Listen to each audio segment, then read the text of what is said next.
प्राप्त करें निःशुल्क विधिक सहायता? एक आम जन के लिए भी ये एक बहुत आवश्यक वीडियो हो सकता है। लॉ के स्टूडेंट्स के लिए तो ये है ही है। जैसा कि हम सुप्रीम कोर्ट के बहुत सारे निर्णयों का अध्ययन करें तो हम पाएंगे कि सुप्रीम कोर्ट का हमेशा इस पर बहुत अधिक जोर रहा है। कॉन्स्टिट्यूशनली अगर हम देखें तो डायरेक्टिव प्रिंसिपल्स के आर्टिकल 39A में निःशुल्क विधिक सहायता का प्रावधान दिया गया है and it's now a fundamental right. बहुत सारे केस लॉज के माध्यम से इस प्रकार की बात आई, हॉस्कोट के केस में ये बात उभर करके आई, क्योंकि जो आर्टिकल 14 है राइट टू इक्वलिटी, उसमें न्याय भी सबके लिए समान रूप से प्राप्त हो, इस प्रकार का उद्देश्य हमारे संविधान का है। तो इनको मद्देनजर रखते हुए आर्टिकल 39A में अमेंडमेंट करके और ये फ्री लीगल एड के बारे में प्रोविजन दिया गया, क्योंकि अमीर व्यक्ति तो मुफ्त कानूनी सहायता प्राप्त करने की आवश्यकता उनको होती नहीं है, लेकिन गरीब व्यक्तियों को होती है। तो अमीर व्यक्ति तो न्याय प्राप्त कर लेते हैं, गरीब व्यक्ति कोर्ट तक शायद ना पहुंच पाए। जबकि कानून का all persons are equal before law का जो कंसेप्ट है वो ये कहता है कि सभी व्यक्ति को समान रूप से न्याय भी प्राप्त होना चाहिए। केवल इस आधार पर किसी व्यक्ति को न्याय प्राप्त करने से वंचित नहीं किया जा सकता कि उसके पास आर्थिक संसाधन नहीं है, उसके पास रुपए नहीं। इसके लिए इस प्रकार की व्यवस्था की गई है। तो दोस्तों, इसके लिए लीगल सर्विसेज अथॉरिटीज एक्ट 1987 बनाया गया है, विधिक सेवा प्राधिकरण अधिनियम 1987, जिसके सेक्शन 12 में निःशुल्क कानूनी सहायता प्राप्त करने के लिए हकदार व्यक्तियों के बारे में बताया गया है। तो कौन कानूनी सहायता निःशुल्क प्राप्त कर सकता है? वो है अनुसूचित जाति जनजाति के लोग, महिलाएं और बच्चे, वृद्ध, असहाय या ऐसे व्यक्ति जिनकी वार्षिक आय एक अलग अलग जो है वो कोर्ट्स का इसमें दायरा रहा है। 1 लाख रुपए से का पहले था, अब शायद इसको बढ़ा करके 10 लाख रुपए तक का कर दिया गया है, सॉरी 1 लाख रुपए तक का कर दिया गया है।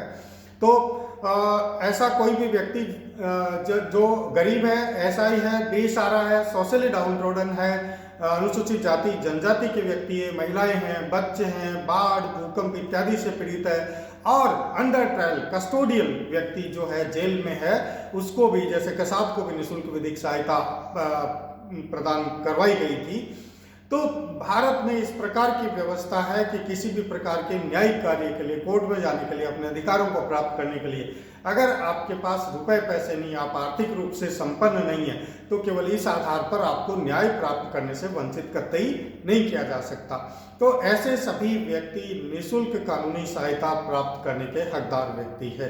कहाँ से प्राप्त करें, कैसे प्राप्त करें? तो इसके लिए अलग अलग कोर्ट्स के हिसाब से अथॉरिटीज का गठन किया गया है। राष्ट्रीय स्तर पर, उच्चतम न्यायालय स्तर पर नेशनल लीगल सर्विसेज अथॉरिटी का गठन किया गया है। राज्यों के स्तर पर राज्य विधिक सेवा प्राधिकरण का गठन किया गया है। जिला स्तर पर जिला विधिक सहायता प्राधिकरण का गठन किया गया है। तहसील स्तर पर ताल्लुक विधिक सहायता प्राधिकरण का गठन किया गया है। जिस व्यक्ति का जिस क्षेत्राधिकार वाले न्यायालय में मुकदमा लंबित हो, वो वहां अपना आवेदन कर सकता है। जिला विधिक सेवा प्राधिकरण का अध्यक्ष जो है वो स्वयं जिला न्यायाधीश होते हैं। वहाँ का जो चीफ जुडिशियल मजिस्ट्रेट होता है वो उसका सेक्रेटरी होता है। दूसरे अन्य जुडिशियल मजिस्ट्रेट और न्यायिक सदस्यगण इनके सदस्य होते हैं, जो मिलकर के ये निर्धारित करते हैं कि कौन व्यक्ति आवेदन किए जाने के पश्चात ऐसी निःशुल्क कानूनी सहायता प्राप्त करने का हकदार व्यक्ति है। यही नहीं, न केवल आर्थिक रूप से उसको राशि उपलब्ध करवाई जाती है, बल्कि अगर किसी व्यक्ति की ऐसे अथॉरिटी के द्वारा निःशुल्क विधिक सहायता प्रदान कर दी जाती है तो उसकी वकील की फीस का भुगतान भी सरकार के द्वारा किया जाएगा। और न केवल इतना, बल्कि उसकी कोर्ट फीस भी माफ कर दी जाएगी। तो ऐसा कोई भी व्यक्ति जिसको ताल्लुक विधिक सेवा प्राधिकरण, जिला विधिक सेवा प्राधिकरण, उच्च न्यायालय विधिक सेवा प्राधिकरण और राष्ट्रीय विधिक सेवा प्राधिकरण जो उच्चतम न्यायालय स्तर पर बना हुआ है, वो अगर आवेदन किए जाने पर उसकी निःशुल्क विधिक सहायता ग्रांट करता है तो ऐसे व्यक्ति के कानूनी खर्चे उठाने का दायित्व सरकार लेती है।